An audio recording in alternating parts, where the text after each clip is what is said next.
Thank you for listening to the Guys Who Do Stuff podcast.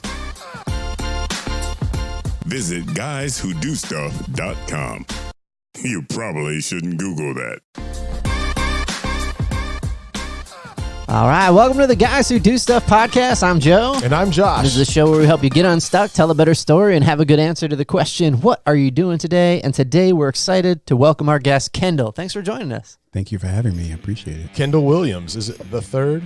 Yes. Kendall is the founder of Triple T Suspension. Triple T Suspension is a motorcycle suspension shop providing services to enhance performance both on and off the track. So we're going to dive into that a little bit. You're also a software engineer at IBM, is that right? That is correct. Man, you are like... Very common practice, right? You see software engineers and motorcycle gurus together. Really, Joe? No, I don't think so. It is interesting, though, right? The stereotype of the average motorcycle rider is not like he's going to pop off and be like, yeah, well, you need help with your spreadsheets? Kendall's got it going on. We met on a park bench, didn't we? Yeah, we did. Yeah, with our kids, yeah. I love how motorcycling brings people together. Even if you see a little brand on a shirt or a hat, like I think you had a Ducati hat or something like that. Mm-hmm. Yeah. I was just like there with my kid, and I was like, I'm just going to go sit beside of this guy. Right. You know? Yeah, and yeah. It's like, yo, you ride? Exactly. That's kind of how it started. Yeah, we just started talking, and it was like, oh, finally someone I can relate to at a park bench. Yeah, baby at a park bench, with a kid park bench, yeah. So start by telling us a little bit about yourself and your company. I started the company officially 2015. Unofficially, I've been doing it since 2010, probably 2008-ish. I worked as a Ducati technician when I was in Tallahassee, and I've just pretty much been around bikes and motorsports pretty much my whole life. For the most part, but it all started. My wife probably will kill me for this, but you gotta put it out there. So the whole business started kind of on this bet where I told her, I said, hey, I've already been doing this unofficially and I'm helping friends out. I want to do this officially now and make it a business. So she said, well, how are you going to do that and not touch our money? I can do that. And she said, yeah, well, she's a business major. So, it's like, she knows all what comes with that. And, us as guys, we always just kind of come up with things just in general. So, I told her that, and she was just like, she gave me like the smirk, like, okay, I'll let you, So did you start it with like no cash infusion, like just all sweat equity? Yeah, none. That's awesome. Yeah. I haven't touched our personal account except for this. I'll have to, put it out there because you'll say, nope, there was one time. But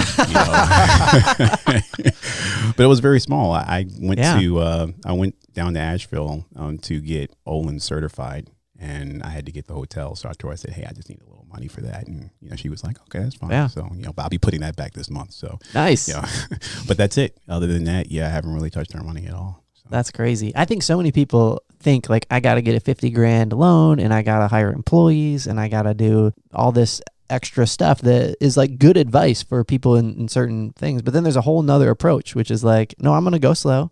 I'm going to build up a book of business over time, and and that's kind of the approach I've been taking, and it's great to see somebody else in there, because every once in a while I'm like, shoot, should I have borrowed like $50,000 like everybody else and have 2 employees right now?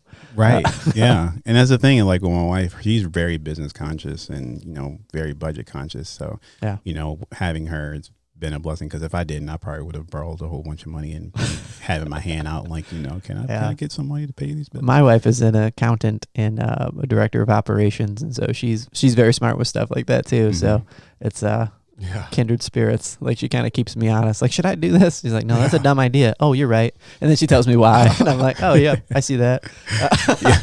And that's kind of how it happened. And I thank God for her every day, because she kind of keeps things honest for me when it comes to the budgeting stuff and everything. With her now, it's been a shock. She's like, wow, so you get on the budget software for that, and you come with these spreadsheets and stuff. When are you going to do that for our stuff? Like, well, I have yours. You got kids? Yeah, I have 3. The oldest is 6, and the middle child, she's 3, and then our youngest, he's 8 months. Oh wow. Yeah, so it's so you got a full-time job, running a business, and you don't sleep.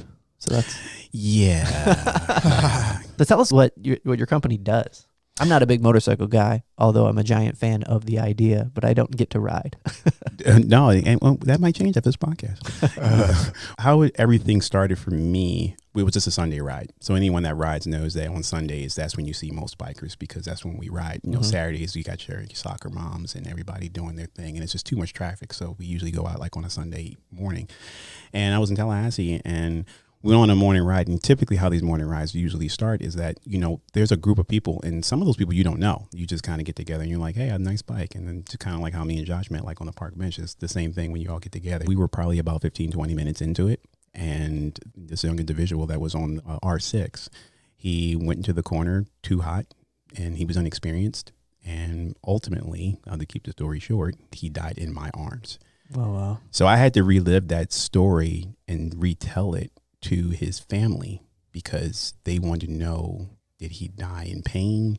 Was he saying anything? To actually go through that and have to tell a family that, it really hit me. It traumatized me. Yeah. You know, you hadn't met this young man before? No, never met him before. And that's how most of these rides start. There'll be someone that'll just come up and have a new bike or something, and they'll just kind of, you know, be nervous. And they may get one or two people that may go over there and greet them and say, this is the ride that we're doing, you know, welcome. And then that's it. And that's kind of how it happened. Mm-hmm. And later on found out that that bike that he was riding as an inexperienced rider used to previously be a racer's bike. Mm. So already the front suspension, way too stiff. Rear suspension, the spring was not spring for him at all. And the tires that were on there, he shouldn't have been on the road at all. So it's small things that anyone could have got to him and said, hey, look, this bike, you really shouldn't be riding with us today. And if you're going to, you should be in the back with someone monitoring you. And that didn't happen.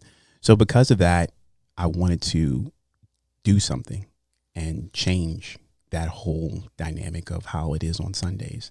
So I started just Googling things about suspension and looking at what safety things you can do with your bike. And it just kind of went on to, oh, wow, there's so much that's here. And I did my homework. And there's pioneers in the business that you can talk to, you know, who's a mentor of mine, Dave Moss. A lot of people that are in the business know who he is.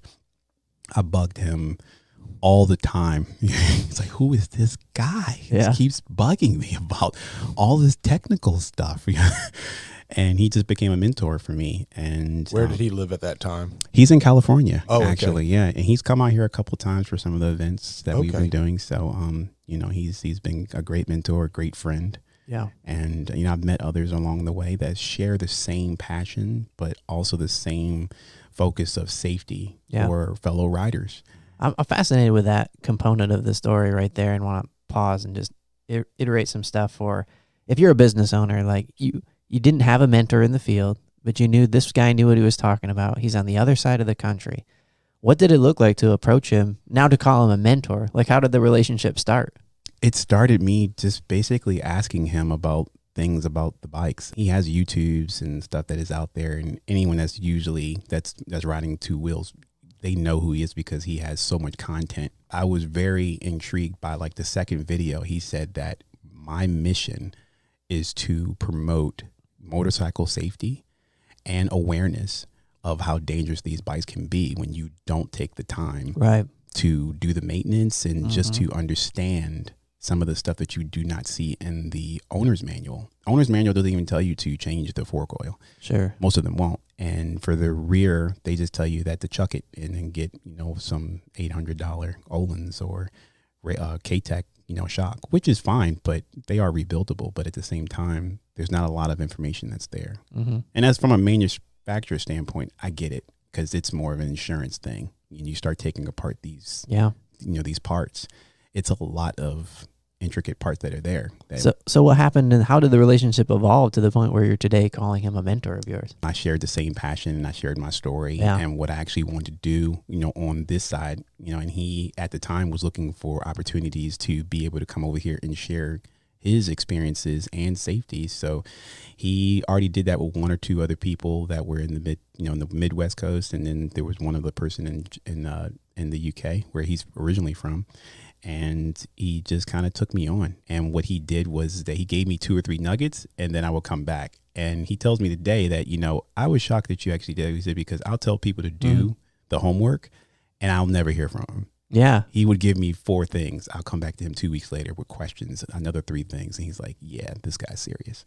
So that's kind of how the relationship blossomed. He was kind of testing to see if, are you really interested in doing this? Right. Or you just want my information? You're going to kick me to the curb. Yeah. We talk, a lot these days now. It's to the point now where sometimes I'll argue with him about different things and I'll step back and say, wow, I'm arguing with Dave Moss.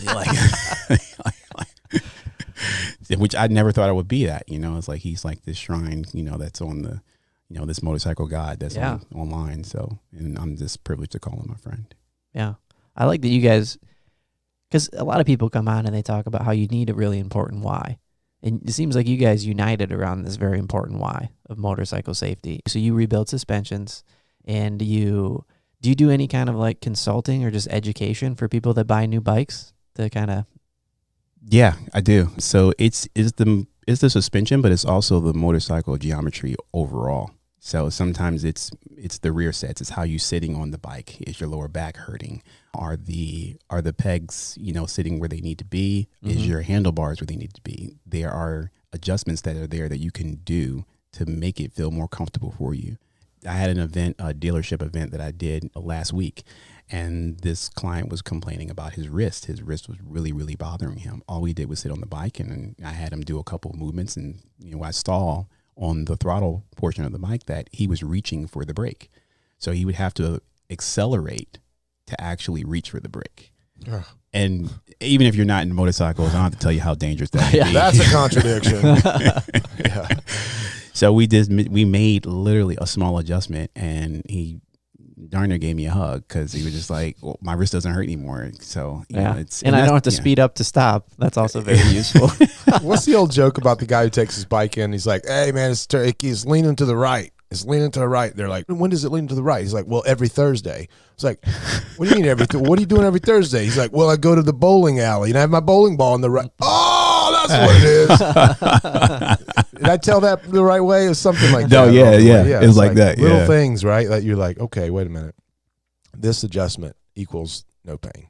Exactly. Yeah. Exactly. Good. So when you went from this passion that you had to make sure that like situations like you talked about don't happen again, and connecting that with what you wanted to do, and then turning that into a business, what is one of the big lessons that you felt like you learned from your mentor that saved you the most pain and time when it comes to starting a Triple T suspension? Yeah, the biggest thing for Dave, for me, that I learned was taking your time and understanding the data that you're actually trying to interpret to your audience. Because everybody that's on a bike, you can't just assume that, oh, well, he knows what rebound is or compression. And you have to find that language that you have with that client. Because like you said earlier, if it's a person and we're doing consulting and it's a brand new bike for them, it's their first time having a bike, I can't talk to them about rake and trail. Yeah. They don't know what that is. And that's too much information at that time. You need to be able to understand what they want in the bike and why they're getting it. Is this a midlife crisis thing, or is this a thing that you really want to get into and start doing track days, or you're just trying to be the weekend warrior guy? Mm-hmm. And those warrant different types of conversations. Yeah. So taking the time to soak in what your client base is actually trying to portray to you, what they want to do, and then feeding off of that, off of the 10 or 15 years or however how long of knowledge that you have to be able to give them what they need. Yeah. What do you think are some of the building blocks, or what are some of the most critical skills that you think business owners like yourself need to have in order to weather the storm of starting a business slowly like you have done? Patience is the number one thing. Yeah. Having that patience and knowing that in time that you will succeed. Mm-hmm. You're going to have failures, and just being okay with that. Knowing that, because I am a perfectionist when it comes to certain, a lot of things. Yeah. And yeah, it's just that fear of failing is like, I don't want to fail, but you have to be able to embrace that and know that failure, that's just, I didn't win the battle, but I know I'm going to win the war. Fail forward, right? Exactly. No, Fail no, forward. No progression without regression. Exactly. Just included with it. Comes with the territory. Exactly. Yeah. And, and you've been at it since, you said, 2015 officially, but really, 2018 or so. Well, yeah, it's been a while. And you were at Ducati Tech in Tallahassee, Florida. Yeah, I did that there, for a short period of time. But, I also worked at Acura and BMW also, so doing tech work. And prior to that, how I got into that was I was basically a wash boy. And it was like, no, I'm going to get in here. I'm just going to get in there while I'm in school. Yep. I became an apprentice and, and worked through it. So, where'd you go to school? Florida State. Seminoles. State. Ooh. Let's go. Did you go to ball games at all? Football, baseball, basketball, anything? Oh, yeah. Yeah, I definitely went to those. Yeah, they were great. You enjoyed your school time? Oh, yeah. Yeah, school time was great. Yeah, it was awesome. Were you on the 4-year plan or the 8-year plan? What? I was actually on the 6-year plan, I'll call it. The funny thing about it is that I started out as a mechanical engineer, and I realized after a little while with a couple internships that after doing this, I still have to do my PE, and in order to do that, you have to be with a company for about 4 years or so, and then you can apply for that. And then they was like, well, wait, I get to apply, or I get to actually take it? And he's like, no, you have to apply. So I was like, that's a lot of school stuff. I just want to do the 4 years and be done. I realized with even my mechanical know-how that I could apply that into computers. I was talking with someone, and I didn't realize that was the dean of communications, and he knew the assistant dean for mechanical engineering. So I have to tell you how that conversation worked out. So when I was having like, well, how's your schooling going? Like, yeah, it's okay, but they got me doing this and this, and he's like, oh, okay. So when I was officially introduced to him, my mouth just kind of dropped. But, yeah. He was like, had a mop bucket one day in the hallway. He was like, this is the janitor. I can just tell him, I can just bare my soul to this guy. Right. Yeah. So, and we're friends. So, he's very proud of the stuff that I've done, through my professional career and also with me starting a business. What do you see as so when's your hot season, off season, downtime? How's that look throughout the year for you? I would say probably about March to around now is when it's really hot for me. After that, you got the holidays, and then pretty much after Christmas is when people want to come to me and get the shiny Olins or the K-Tech and say, hey, I want to get the new suspension that's out. Can you get that for me? I have a customer, and I won't mention his name, but he wants to get some new suspension for his bike, but he wants to go through his PayPal. So he's like, hey, I got some Christmas money coming up. I want to be able to put this through the PayPal because the wife will find out on the PayPal at the end of the month if I do it on the regular credit card. She'll find out next week. So I'm like, I want to get involved in that. It's like, dude, don't tell me that. Keep that because you should put a disclaimer on your website that says, if you're going to come at me this way, don't come at me. Right. Like, don't do that because, just do the deal. Just do it. Just do it. Now you got my conscience involved, man. I do track days through Evolve GT and also Corner Speed, who's owned by Aaron Stevenson, and Evolve. There's a couple of owners that they have that are through there, but those are the two track day organizations that I work with and that I trust the most. So every year it's something different. I'll have a rear shock that I couldn't revalve correctly for that particular rider for something, and then he's doing something different, and then we end up having to change it. So I do enjoy that, where there's a constant learning thing. You have to continually stay on it. And reading tires, that's something I do as well. So doing what with tires? Read them. So, and this is something that Dave does, and and that's what we argue about sometimes about the tires. So with motorcycle tires, because of you only being on 2 wheels, they get stressed a lot greater than they do with someone that's on 4 wheels. There's a lot of factors that are involved. You have temperature, pressure, and throttle control and braking. All of those 4 factors, I can dictate what you're doing the most with just looking at the tire, and change your suspension based on that. Mm-hmm. Now, good. You said you argue with Dave about that, your mentor. What is that? Where's that fine line of disagreement in that? Because it sounds pretty straightforward to me. Yeah, it's like, so like if, for example, like there's a common tear in a tire that we see a lot during mid-season when it's really hot, and we call it a cold tear, where the surface of the carcass is to optimal temperature, but the whole carcass is not.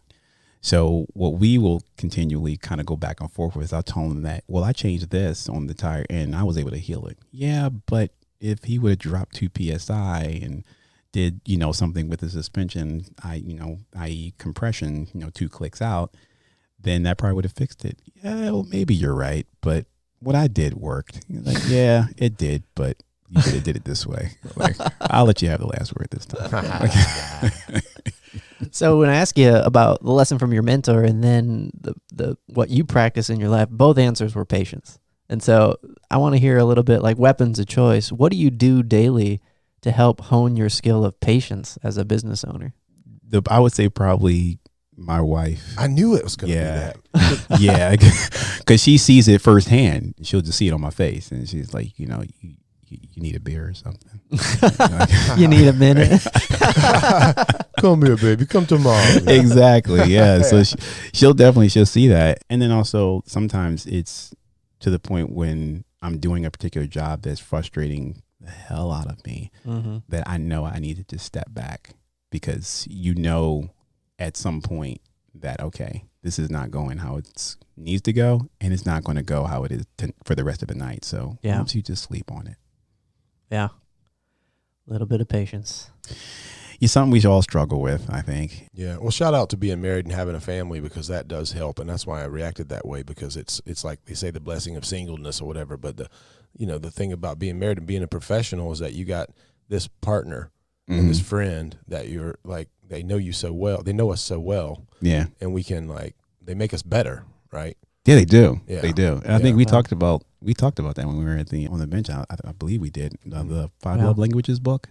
Yeah. Which I recommend every married couple to read that book. Gary Chapman, if you're looking it up, 5 Love Languages. Dr. Gary Chapman. Yeah. I love that book. It's great. My wife could look at me, or I could look at her, and I can tell she's, either one, not getting what she needs from me, or just she's not getting what she needs for the day. And I know that, well, I don't want to be selfish. I know I need my time with you right now, but I know what you need, so let me go ahead and give that to you. Yeah. So it works out. Yeah. I think for me, one of the things my wife is really excellent at, talk about knowing your mood and stuff, is when I get frustrated and stuck with a problem, like you were saying, just that simple, you'll figure it out.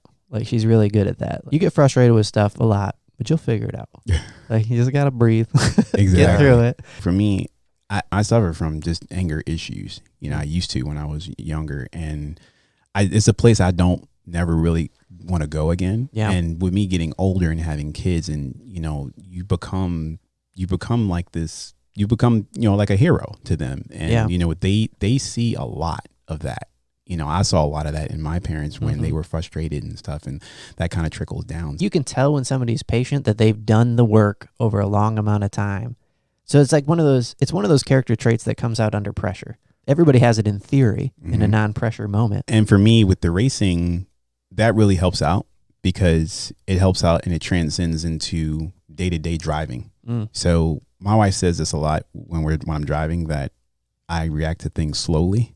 Yeah. But it's just because to me it's happening very slow, but to her or to someone that's just on the road, it's happening very quick. Oh, okay. And we make those knee-jerk reactions. So she sees brake lights half mile down the road, and she's like, ah. And you don't press the brakes right away because you're that's a half mile away. She's like, are you going to stop? I'm like, yeah, my foot's on the brake. It's just not, the lead foot. Yeah.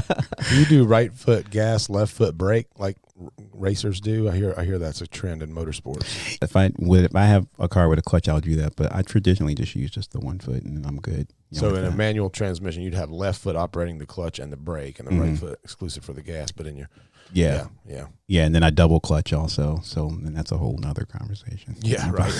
It's like front braking when you're turning, right? Exactly. Yeah. And then on the motorcycle, there's a lot of factors that go into it, and a lot of people just don't know. Like backing it in. That's a term that people use when they're coming into a corner and they're going into the apex, and you see the rear stepping out. But backing it in would be that what you're doing is that you're kind of counter steering it, and you'll see like the MotoGP guys do, where they put the foot down. Yeah, and that's a trend in the last 10 years though on MotoGP, right? Yeah, and then World Superbike and yeah, they do that there. There is different philosophy. Some people say, well, they don't need to do that. And I'm like, well, they come from the dirt bike realm. That's just something that they're used to doing. Right. That's there. So it's just kind of just countering your body that you have, going into the apex that you have that's there. So Yeah. and now there's like electronics and Yeah. stuff now, so that allow for people to do that on newer bikes. And I laugh about it because I had to learn that, like auto blipping, for people that don't know, it's just, shifting without the clutch and, that kind of stuff that you had to do in rev matching. I had to learn that. Like that took me like 10, 15 track days to do, and then now they have electronics to where it's just, hey, I could buy a $20,000 Ducati and do it.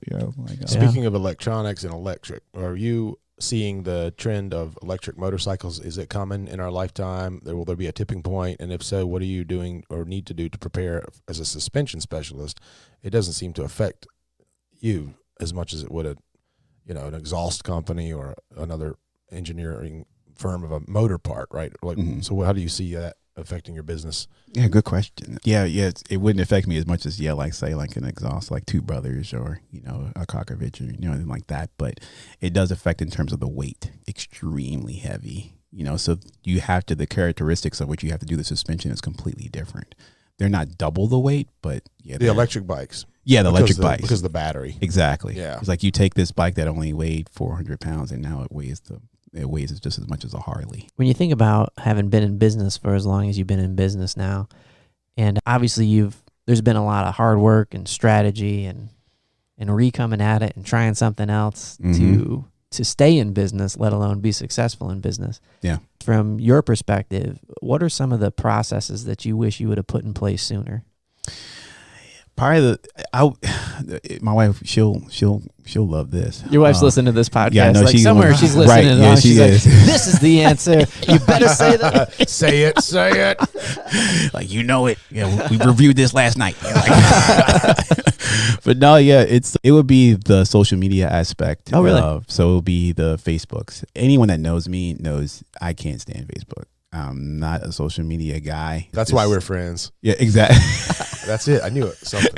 Josh, we've been doing this show for like a year now almost, and like a couple of weeks ago, he was like, you keep mentioning me on the social media. That's not even my account, man. So that's how into it Josh is currently, and how good Joe is at research. He just found that. Well, like, he just I set up that account like 13 years ago, and it's an Instagram page. That actually was me, but I don't remember that. I was name. like, it's you in the portfolio. It's you in the my profile picture. Like, I'm pretty sure it's your Strange. account. Anywho, back to you, Kendall. No, yeah, but that would be the one that I wish I would have started that sooner, because I see the benefit of it and what it's done for my business. Now, personally, I don't use it. Well, that's probably wise. You didn't put the cart before the horse. You know what I'm saying? You got to work. Yeah. And it was one of those things, like, so like the year before we were looking I was looking at sales and stuff, and I was like, man, I'm really having a slump during the time when I should really be progressing. Like, am I not just putting myself out there enough, or like what it was? I'm scratching my head. And of course, my wife walks in and it was like, Facebook. She just keeps walking through the room. She ghosted you with it. Right. Yeah. It's because she's been doing that like since I started. Like, she's like, you need to have a social media, Facebook, like a presence. I'm like, let me tell you something that I think a lot of small business owners wrestle with, and I'm sure you probably realize this in your own way, that like they think that their personal version of Facebook is what Facebook is for a business. And the way that you present your business on Facebook is more like, I want to be where customers are. Yeah. And it's less about like your thoughts on social media. Yeah. And I manage some social media accounts for somebody, and I'll tell you a quick story about, I was doing one for a friend of mine, a client, and I do these quarterly review kind of things. And before I do my research and look at the analytics, and so I'm evaluating the strategy, and then I'm going to sit down with him and talk to him about what we see, what we got to work on. I was thinking before I ran the numbers that I was going to recommend to him to fire me from doing a social media, because we were not seeing a lot of likes or comments. And when I really got into the analytics and looked at the Google Analytics side of it, I saw that a decent percentage of his traffic to his overall website was coming from social media.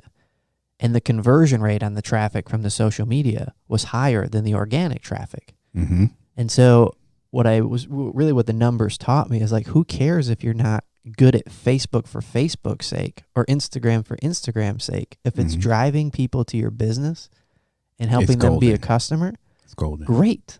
Yeah. But if you only have like 4 to 8 likes, don't beat yourself up if it's doing its job. Yeah. But it's hard not to treat social media like that, right? Like, why don't I have 100 likes? Like, nobody likes me. No one it's so tied to our self-esteem for some reason. It's you know? never good enough. Yeah, it's never good enough. Yeah, and it's one of the things like, and that's great because it's the same thing. It's like, well, I'm not getting a lot of likes, but there's analytical software that's in there, and they'll see it, but they're not going to like it. But they'll say, oh, wow, yeah, this guy's right. great. And you put the link in it, and they'll be like, "That's cool. What's your website?" And they'll look you up somewhere else. And Exactly. Yeah, and it just kind of, and it just kind of goes around. And one of the things for me that I found, as a business owner, is that right when I was trying to start up, I was like, okay, well, what's going to set me apart from other motorcycle shops that are doing something similar or that does this? My specialty is suspension, is geometry for the bike and for the rider, whereas others will be oil changes and so forth. And they'll do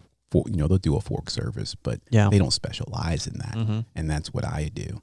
Okay, how can I further the niche? How can I even make it even that much more appetizing to my customer? Yeah. And to me was, what do I look for when I go to get service on my vehicle or just anything? And to me was, visual representation. Is that, okay, well, if I have to do a valve job on your Honda Civic, if I'm your technician, if I'm giving you visible representation of the job, the progress of the job, when I'm doing it, when it's getting done, and any quirks or things I find in between, that's priceless. And I started doing that, and that's kind of in a way what really skyrocketed. Yeah. So what does that look like? You like take pictures along the way and just give people updates? Yeah. Are you using like a software to do that, or you just? No, I use organic?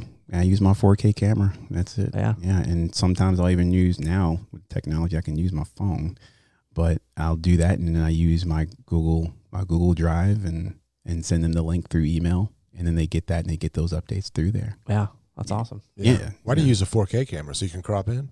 Okay. Well, yeah, sometimes what it is that I'm showing them things like, for example, like on, if you have inverted forks, you have the chrome tubes. They get scratched up really bad.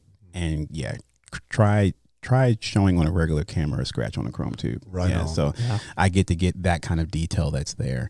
And eventually I also do some valve works on Ducatis because of me knowing the history in that. Yeah. So I'll even send customers that, saying that, hey, I had to do these on these particular valves that were here. And they love that. And even if it's not just an update, it's, at the end of my service, I give them that. It stays in the cloud, and it has notes. Right. So when they come back to me and say, hey, remember that job that we did last year? What were the settings on this, and what shims did you use? Oh, it's right there in your file. Yeah. So customers like that because they have a history that they can share, and then they can share it. That's great. So your customer becomes your social media person, just kind of. Yeah, you're giving them stuff to share on social media, like check out this awesome work they got. Yeah, exactly. I was reminded of I think it was Steve Martin was talking about comedy, and he's like, "Here's the 3 steps to being a good comic. 1, tell them what you're going to do. 2, do it. 3, tell them that you did it." That's brilliant.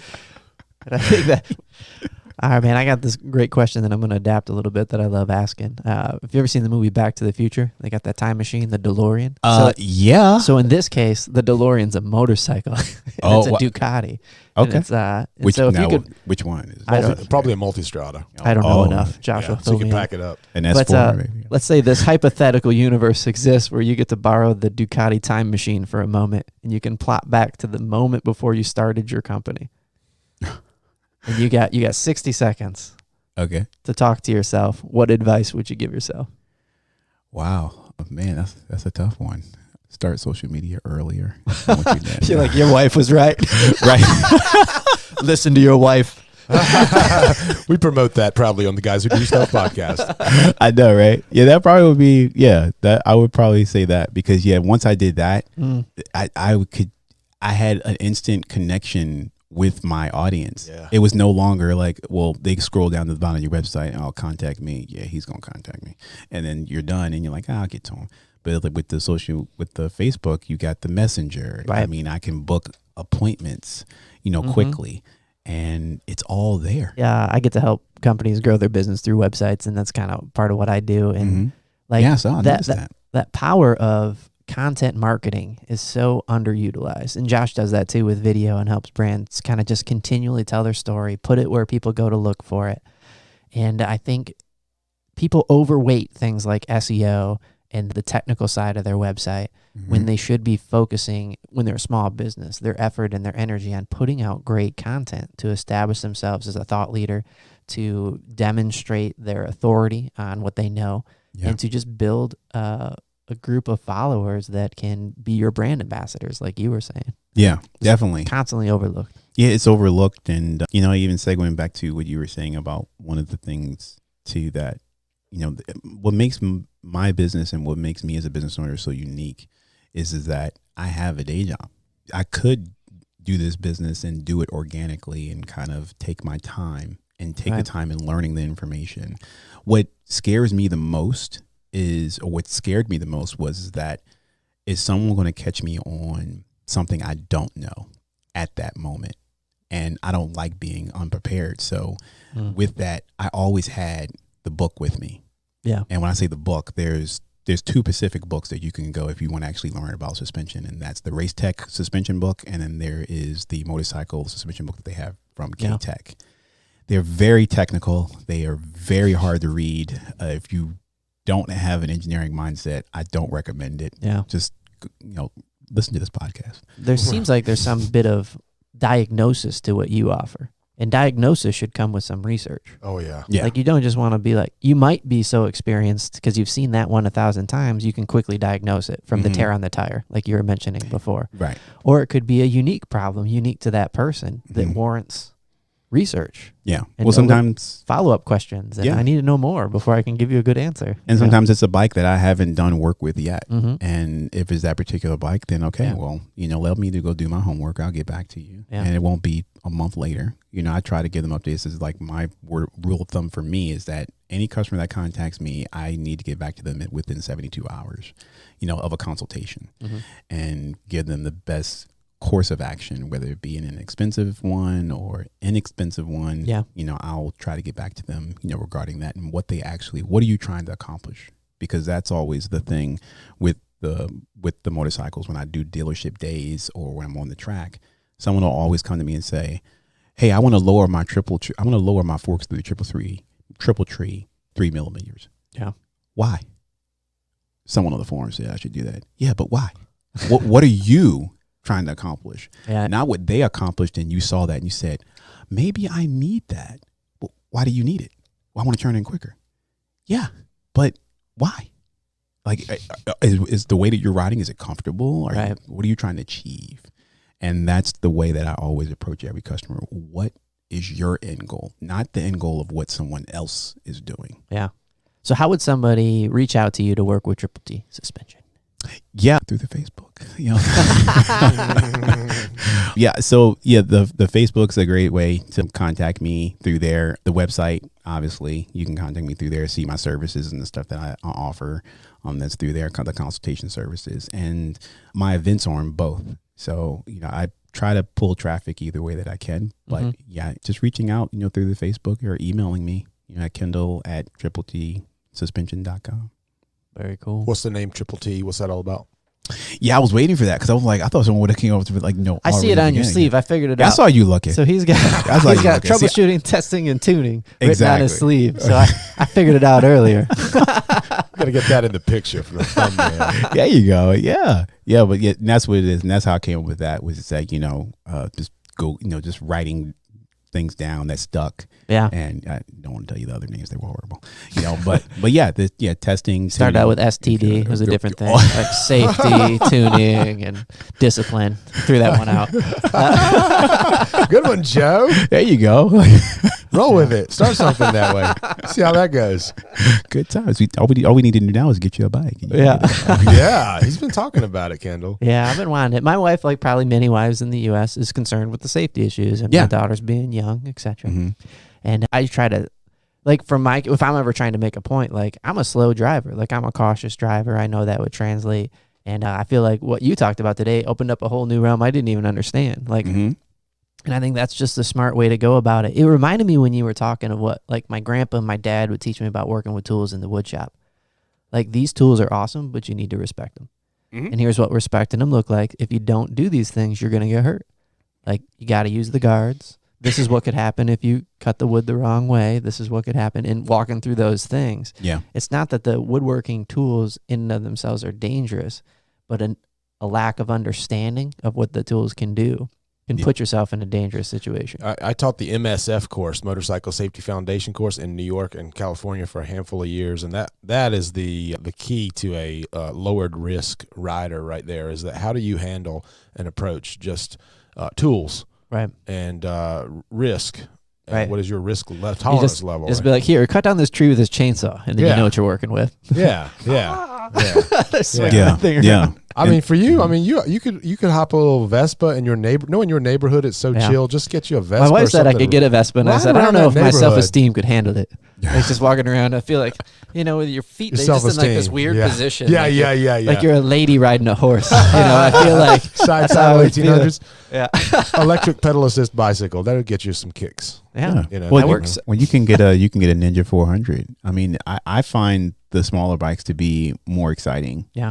There are people that will make recommendations and saying you need to get you a 750 or get a 600. It's like exactly. Yeah, it's more fun to ride a slow bike well than a fast bike poorly, right? Exactly. Because you have time to react. Well, it's a great starter bike. So the Ninja 400. I'll tell you the ones I've looked around online and looked just like for aesthetics, the one that I think are neat, as well as I know I don't need a big bike. And so one of the ones that's appealing to me is like that cafe rider type of bike, like that cafe racer kind of bike. Yeah, those are nice, but they're not good on your back. But they're nice bikes. I mean, they're good. But for a starter bike, he might want to show the tattoo on his lower back. Hey, we don't know about that. That's embarrassing. I don't want anybody seeing my tramp stamp. Oh boy! Oh no, but no. I mean, the Ninja 400. They're really good and they're popular. You got kids that are 16, 17. On the track, and they blow through guys and gals that are on the 600 and 750s.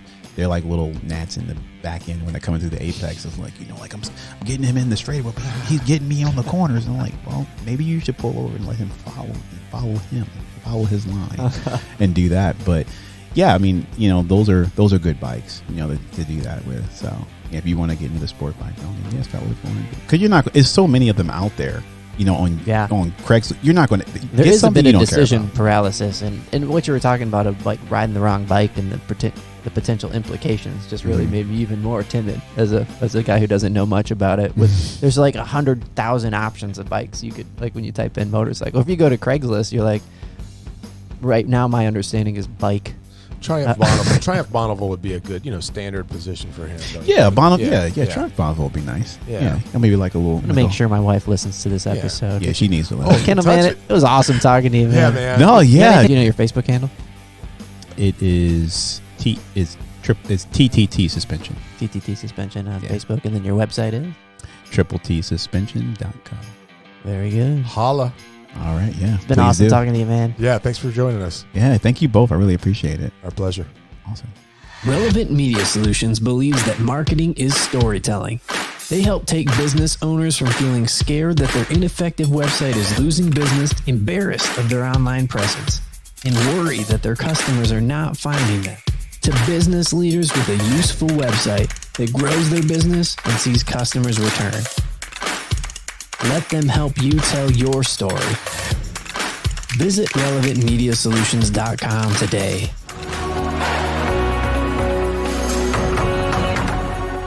This episode of the Guys Who Do Stuff podcast is made possible by Forerunner Media. Forerunner Media is a creative agency helping you reach your strategic goals through content creation for social media and other platforms.